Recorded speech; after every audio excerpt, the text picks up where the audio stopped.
How to turn on or turn off warn about malicious sites on the Samsung Galaxy S25, S25 Plus, and S25 Ultra. First, tap on the home button to return back to the home screen. Then from the home screen, swipe down at the top to open up quick settings. In here, tap on the settings icon. Now from the settings page, we then scroll down. And in here, tap on security and privacy. After that, we scroll down. Then tap on Internet Privacy Protection. Then scroll down and tap on Warn About Malicious Site.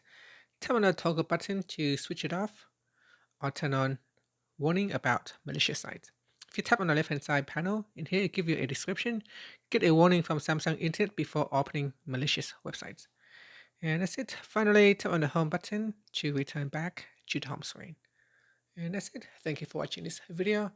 If you find this video helpful, please like and subscribe to my channel for more videos.